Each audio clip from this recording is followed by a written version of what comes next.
Okay, good afternoon, everyone. Thank you for having me, first of all. My name is Tony O'Sullivan, and I am the Chief Executive Officer of RETN. And before I start this presentation, a couple of confessions, a disclaimer, and a little bit of perspective. Confession number one. I did update this presentation really late last night, and I'm not sure if the organising committee have used the latest version. If they have, congrats to them. Thank you very much for being organised when I am not. If you haven't, I apologise. I will ad-lib through the last few slides.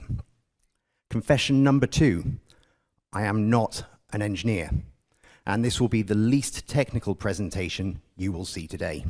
Whilst this presentation, it does cover network infrastructure and network design, it is very much more tailored towards the commercial and financial considerations that go into ensuring infrastructure that lasts.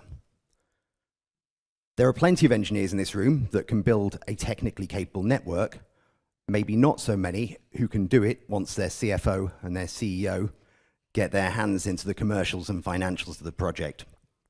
Likewise, there are plenty of infrastructure companies that can build a new cable system and can explain to you why it's so fantastic, why it avoids all these single points of failure with other cable systems, but can't then tell you about what to do once the onward traffic from that cable system converges upon a point of concentration a couple of countries down the line. And then lastly, a little bit about our perspective on this and a little bit about RETN. And I don't mean this as an advert for RETN. This in the sense that if you understand our perspective, you can understand what I'm trying to describe. We operate a fibre network extending all the way from London to the China-Kazakh border. Across that network, we run a DWDM platform, we sell layer 1 capacity to customers, and of course we also use that capacity to provide network to our IP/MPLS team, who then configure the IP/MPLS network across Europe and Asia. And we then extend our network using lease capacity into Southeast Asia, the Middle East, and North America. What this means is that we are a customer of infrastructure companies, of fibre companies. We are a provider of layer 1 capacity services, both externally and internally. Our IP team are customers of the DWDM team, and of course we're all customers of those providers providing us lease capacity where we don't have DWDM. And what this means is that we see this from multiple different perspectives, both from a provider and a customer perspective at every layer in the stack. So, 6 steps to network enlightenment. Yes, I have modeled this on the stages of grief. Why? Because it can be quite a painful experience going through this and learning along the way. Hopefully, from this presentation, you might be able to skip some of these steps. There is an extra step in there, which is enlightenment. That's what happens once you figure out how to configure your network and how to get it approved by people like me. We're going to cover some real-world examples where our network was configured, where we had failures, what failed, why it failed, and what we learned along the way. And then we're going to go a little bit more into how you can make sure you avoid some of these problems along the way. So let's deal with the first one, denial. For those of you that know your geography, or alternatively that can read my slide, this is Taiwan. This is our marketing network map from a couple of years ago. Why have I chosen Taiwan? It's because it's a really interesting case study when it comes to thinking about infrastructure design into an isolated territory. So first of all, it's a developed economy. It's heavily dependent upon connectivity for the operation of government and business.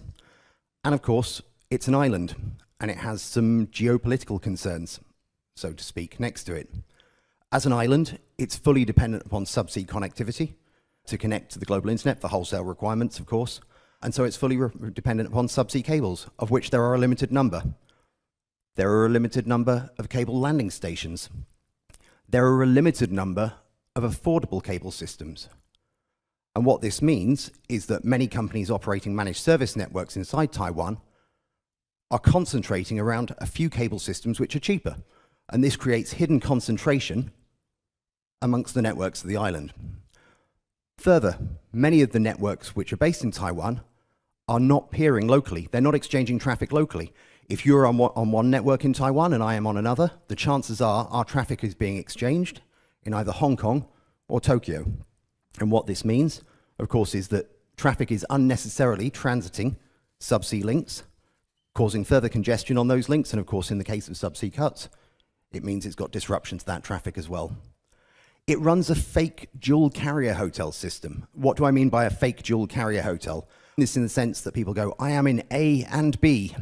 And what that means is essentially they're in one building at one end of the block, another building at the other end of the block, in the same city, on the same substation, on the same part of the power grid. And for many people, they're not even really in A and B. Yes, they might have a bit of equipment in A, but they're routing all of their traffic back via B. So it's not really a dual carrier hotel.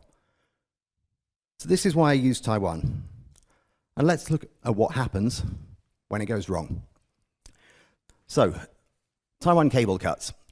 Back in 2024, we had, as per the previous marketing map, we had 4 cable systems going into Taiwan. And it just so happens there were 4 simultaneous subsea fiber cuts. Not all of them impacted our network, but we got really lucky. We were impacted by 2 at the time. And we looked at this and went, okay, this could be a problem.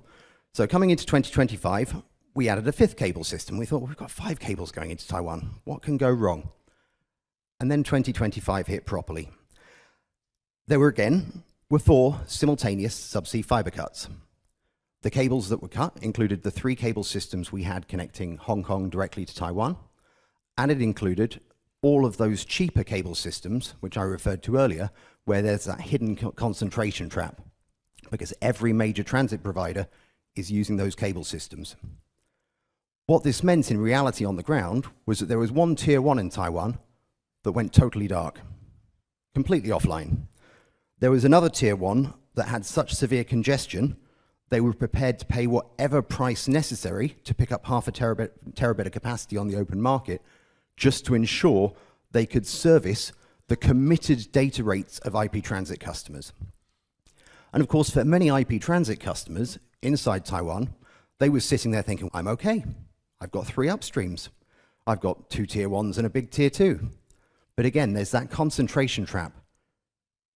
If the majority of traffic is being pushed along a few cheaper cable systems and they go down, and only a few people have a little bit of capacity on the more expensive systems, there's going to be a huge amount of congestion on those systems. So what worked for us? Our network did stay up. We were able to meet the committed data rate that we had promised our clients. But we had a huge opportunity cost to this. And this is one of the things that most people don't consider when it comes to designing network. What is your cost of failure? And failure has a cost. It's not just the obvious stuff. It's not just the reputational risk. It's not just the financial losses. But there's this opportunity cost. We had customers who were dual-homed between us and the tier 1 that went dark, who wanted to push additional traffic onto us and could not do so. So we had missed that opportunity for revenue. We missed that opportunity to show customers just how good we were. And this is something that you need to factor into your network design. Let's look at another case. And this case is based upon partially leased infrastructure and partially owned infrastructure. Now, for those that don't know, we operate a terrestrial cable system which connects Europe to Asia. When we first installed this system about 8 years ago, we installed a couple of 100 gigs of capacity. And we had customers for maybe 20 gig of direct point-to-point connectivity across it. And our IP team came to us and said, look, do you mind if we use the rest of the available capacity for the IP MPLS network? Yeah, okay, you can use it on one condition, which is if a customer comes along and wants to buy it for point-to-point, you lose it from the backbone. So we configured it. Now, our competitors in the market thought that we were crazy. That connectivity costs typically about 2.5 to 3 times as much as subsea connectivity. So hence, they thought we were crazy.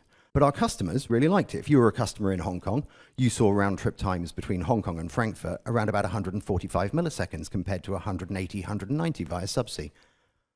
And then when there's a fiber cut on subsea, this is where you see the real difference. So in 2024, early 2024, there was a Houthi rocket attack in the Red Sea, which caused a ship to be hit. That ship then dropped its anchor in an attempt to stabilize itself, and it dragged its anchor along the seabed. And in the process of dragging its anchor along the seabed, it cut 4 subsea cables, 2 of which were EIG and AAE1. Now in 2024, there were 3 modern high-capacity cables running 100G systems between Europe and Asia, which was BBG-EIG combination via Mumbai, AAE1, and SeamWeave5. So just from that one incident alone, we lost 2 of the 3 high-capacity cables between Singapore and Europe. And unfortunately, whilst we were waiting for that to be repaired, Seamweave 5 was cut in the Indian Ocean as well. And of course, you're in a situation where no cable company on Earth is going to send a repair ship into the Red Sea to repair those cables whilst it's under threat of rocket attack. We don't have enough cable ships as it is to repair subsea cables. You're not going to risk one just for the sake of this. So it was going to be a long-term outage, and in the end, it spanned multiple months. What we saw in terms of traffic direction and traffic flows when that happened for Singaporean IP transit customers was many networks were routing that traffic via the US. Many, in one case, one network routed it via Australia, via the US to Europe. Now, of course, not only is that an increased latency, but of course the trans-Pacific cables were not expecting to suddenly have to soak up all of the additional bandwidth required for Europe to Asia, because Europe to Asia was down, so there was mass congestion as well. It caused huge problems. Now, what we found on our network was, of course, immediately a lot of that traffic moved onto the terrestrial network. But then we had a problem, which is also that our terrestrial network was not expecting to absorb all of that traffic which would normally go on the subsea cables. So what worked? In this case, we managed to do the immediate switch on terrestrial. We were, because we control our infrastructure up to the Chinese border, able to spin up new capacity across Kazakhstan fairly quickly. It's a case of logging onto Infinera's DNA platform, configuring a few licenses. We can do that. But then we had another problem. That's only as far as the Kazakh-China border. That's not China itself. Now, in this case, we got lucky. Lucky plus a couple of other little things.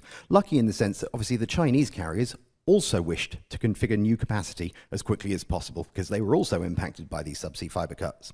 So they were willing to work with us. And of course, again, because of the nature of the Chinese carriers, when they want to, they can do something quickly. And the relationship there mattered. So yes, we managed to spin up a few hundred gigs of additional capacity fairly quickly and mitigate this circumstance.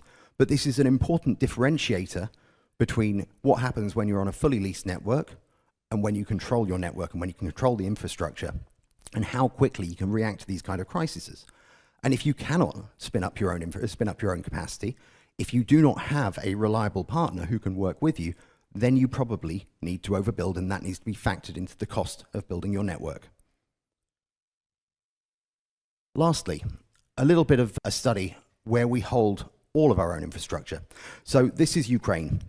I'm 100% sure you all know about the Ukraine war. I'm not sure that you all understand how the Ukrainian internet was configured prior to the war. So prior to the war, there were a significant number of cable systems connecting Ukraine into Russia. And there was a large volume of Ukrainian international traffic went into Russia, partly because there were the available routes, but also because Ukrainian people were consuming large volumes of Russian language content. Now, of course, the moment the war started, within a couple of days, most of those cables were cut, whether that was deliberate to cut off communications or accidental as Ukrainians were trenching on the front lines to try and defend their territory. It makes no difference. The fibers were cut. And this presented a problem for us, as well as every other network in Ukraine, because we all had a significant amount of capacity going via Russia. So, given what was going on in the early days of the war, and just to highlight how severe this was, yes, you had fiber cuts. You had fiber cuts from trenching. You had fiber cuts from missile strikes.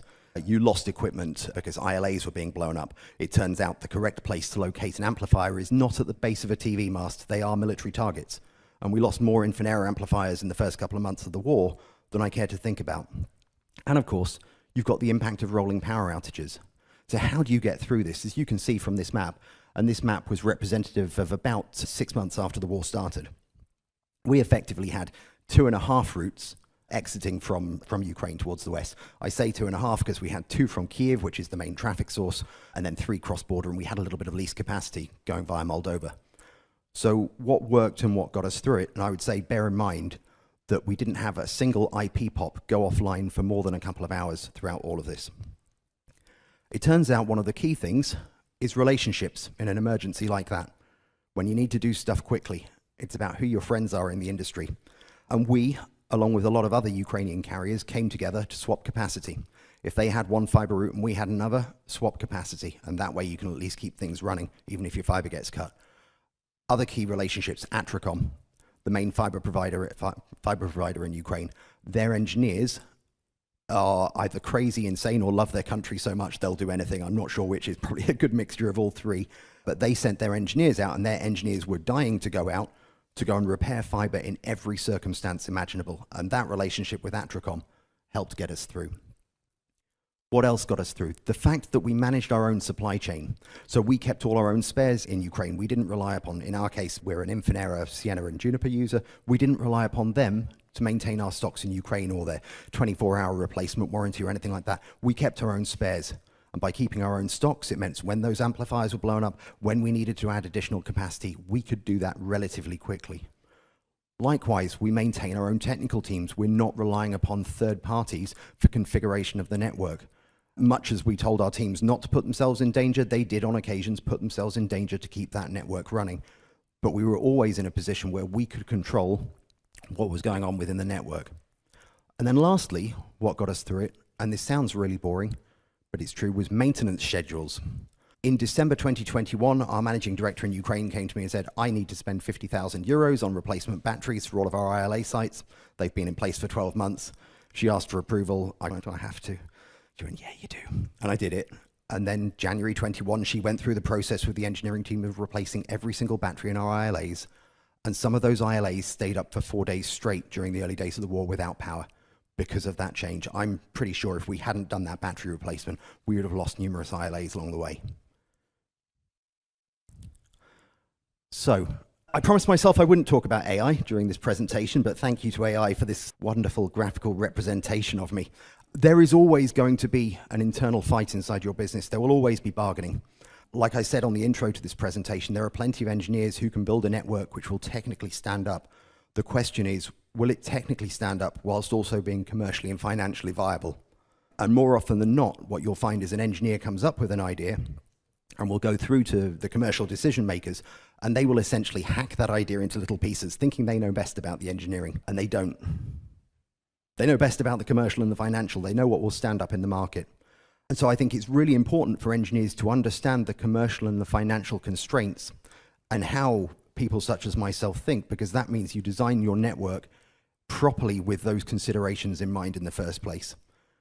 And it's really important that this fight happens. It's really important that everybody has their input, because frankly, you cannot provide a resilient network if you're bankrupt.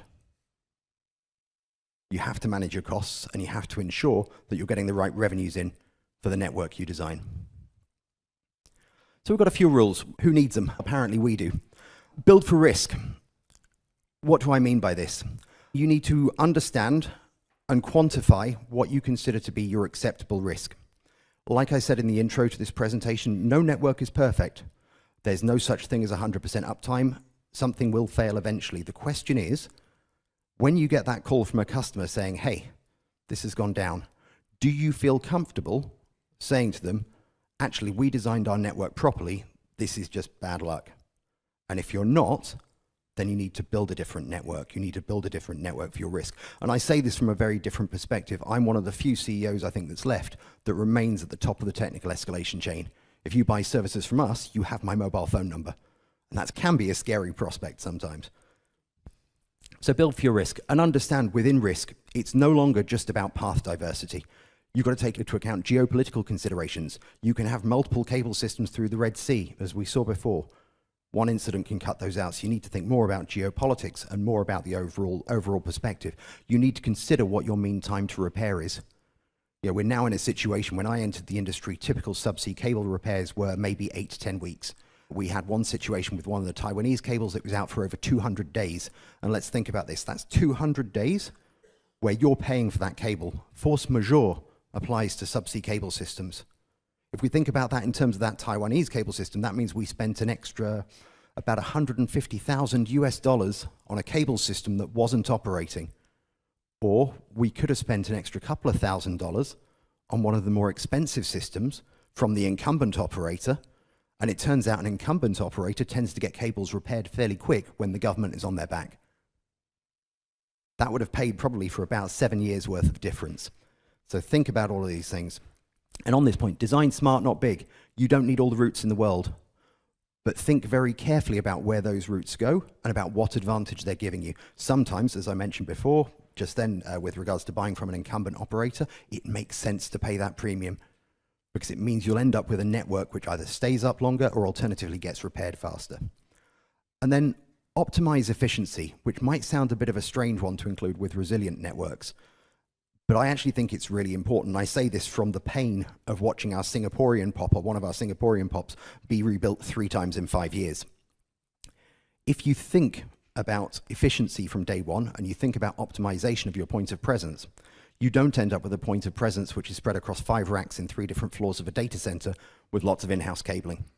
You don't end up in a situation where either there's a failure and you need to install something extra, or alternatively a big customer that comes along and you need to install something extra and you're suddenly scrabbling around trying to get the data center to give you extra power and finding out that there isn't any.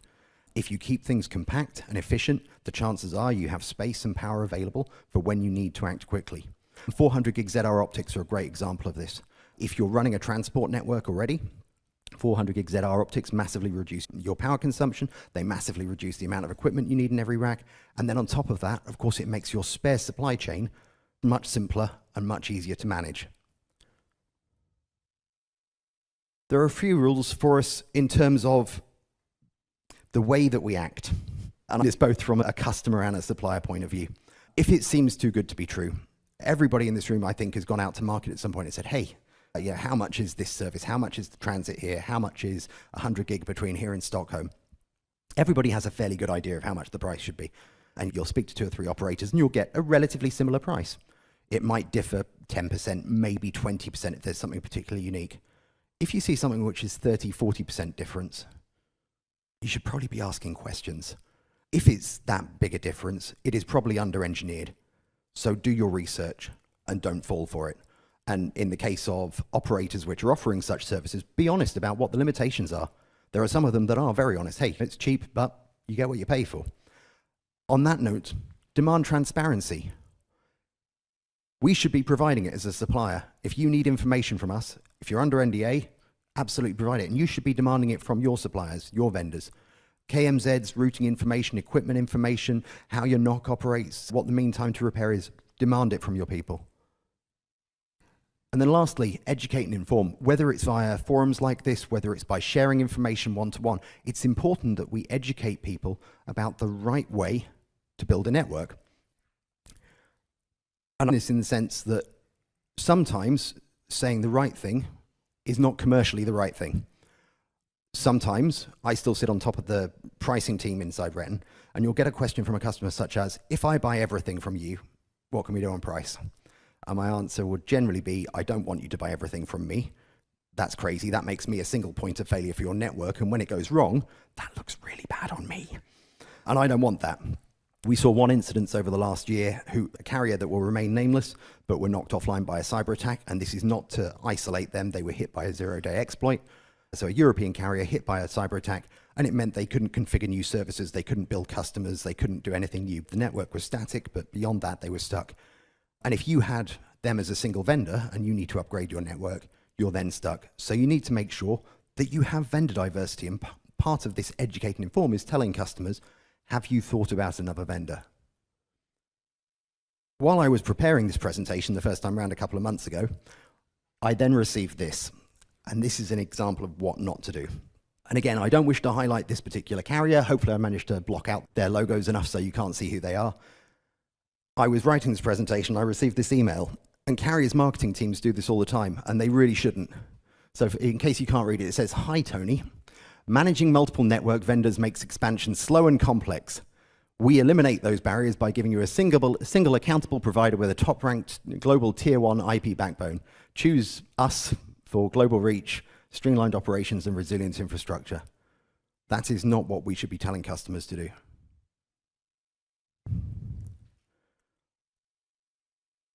So once you've accepted all of this, build like it matters.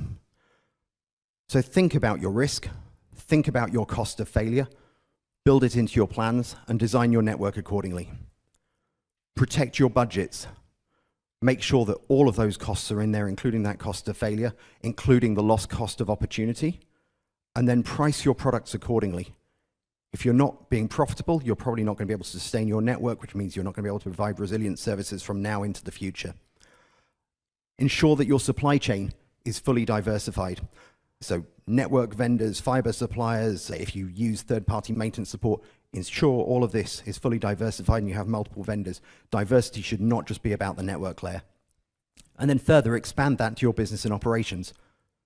Have you considered whether you've got multiple lawyers, multiple bank accounts, multiple everything, multiple people? Have you considered what your key man policies are internally to ensure that if so-and-so, your top engineer, gets hit by a bus who's the only person with all of the passwords to your routers, you have a backup plan and someone who knows what they're doing? So let's talk about enlightenment. This is the moment where I find out how good the organizational team is. I hope they were good enough to update my presentation. So resilience first philosophy. Why is it a philosophy? Anybody that works inside RETN or has worked inside RETN for the last 5 years will know that we have our rule number 1, which is think of the customer. And how that applies to our network design is we build network as though it's for us. And if we do that, then hopefully that means that what customers get is what we would expect. And that means when I get that phone call saying, hey, stuff went wrong, network went down, I'm in a position where I can go, yep, I understand you're upset, but we made all the right design decisions. And all of these things need to be taken into account. And importantly, the last one, set a fair price. Our marketing team don't like me when I say this. Some companies try and be cost leaders, some people try and be quality leaders. We just want to provide a great product for an okay price. Not complex, it's not difficult, but that's what we view, that's the way we view things. And you need to also teach the sales team to sell on the basis of the network you've designed. This is why this network is good. So it looks like they did do it. Fantastic. So earlier on in this, I talked about Taiwan and its infrastructure delusion. And I covered these points: limited subsea connectivity, limited landing stations, a fake dual carrier hotel, invisible congestion because everybody's on those cheaper cable systems, opaque supplier information, whether marketing maps or what happens to that traffic once it leaves Taiwan. Once it gets to Hong Kong, what happens there? Once it gets to Tokyo, what happens there? Lack of local traffic exchange. And of course, the big geopolitical concern that Taiwan has. This is Finland. Now, hopefully I can count. I was doing this very late at night and my eyes weren't working very well. So thank you to Telegeography for this. But it looks like you've got 6 cable landing stations connecting Finland out to the outside world. I'm aware you have a terrestrial border with Sweden. I'm not that naive, but as far as I'm aware, it also doesn't carry a huge amount of traffic on any of the terrestrial cable systems up there. You have 12 cable systems, excluding those going to Russia. You have 5 going to Sweden, 3 of which are greater than 25 years old. You have 6 to Estonia, 5 of which are greater than 25 years old, and 1 to Germany. And what that means, if my mathematics still works, is you've got 4 cable systems which are relatively young enough to carry significant bandwidths. So does Finland have an infrastructure delusion? I would argue, yes, it probably does. You have limited subsea connectivity. You have limited landing stations. It's pretty much the same as Taiwan. You do have, in my opinion, and I'm free to be corrected, a fake dual carrier hotel design. And by this, Helsinki is your core interconnect point. Virtually everybody's core routers are at Digita.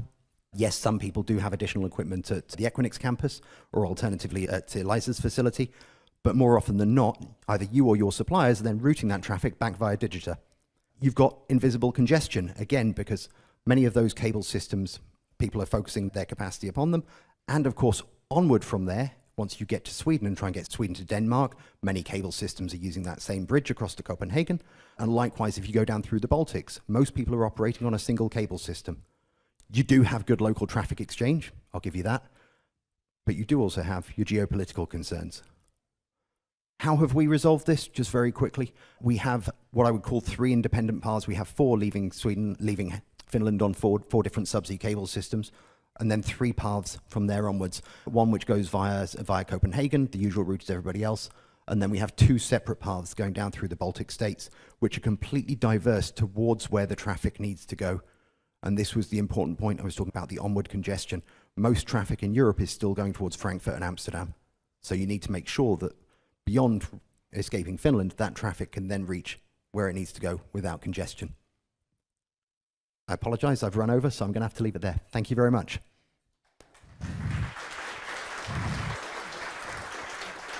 Thank you very much, and open for questions. Hi, so it's me from here again.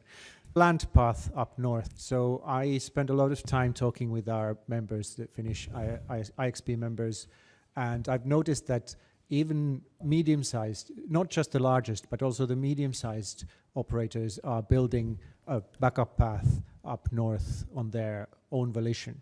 But it's also something that has been talked about publicly as well, that maybe we should have more than just this. We are also well aware that we're then next worried about the Danish-Swedish connection and then Danish-German connection as well. Although luckily they are building tunnels there to connect metros and trains and stuff like that. So perhaps those operators over there will think to put fiber in those tunnels as well, so that we have some more resilient capacity over those straits.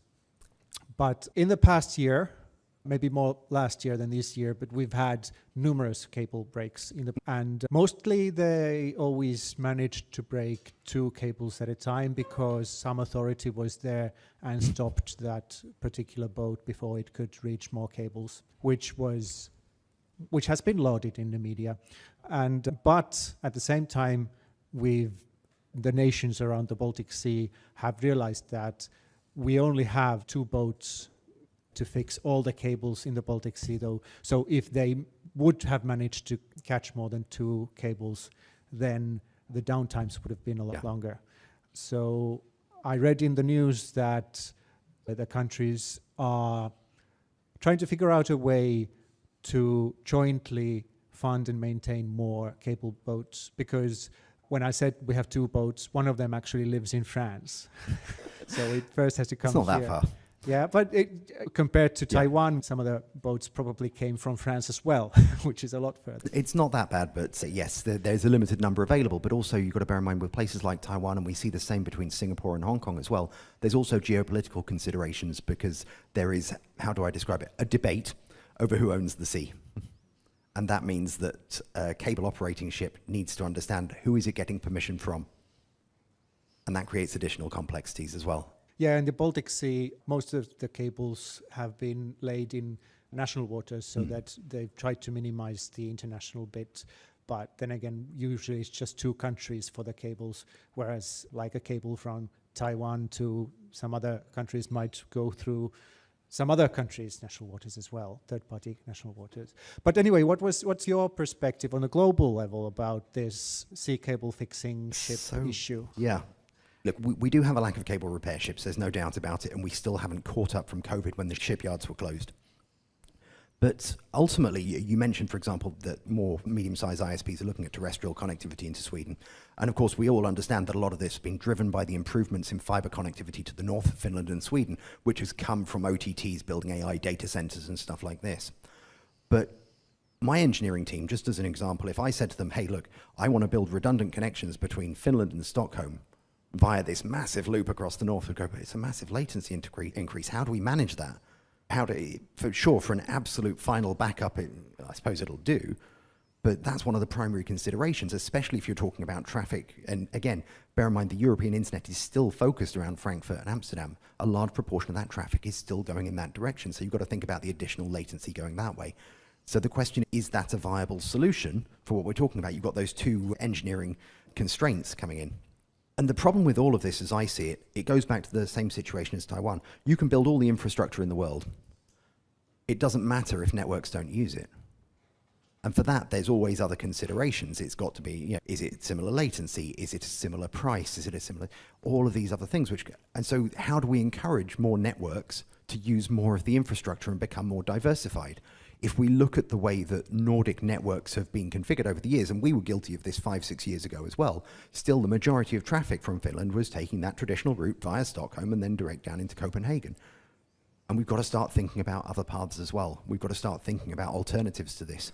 Because whilst that's the easy option is to go with that because there's so much fiber on the route and it's so cheap, easy doesn't necessarily build a working network.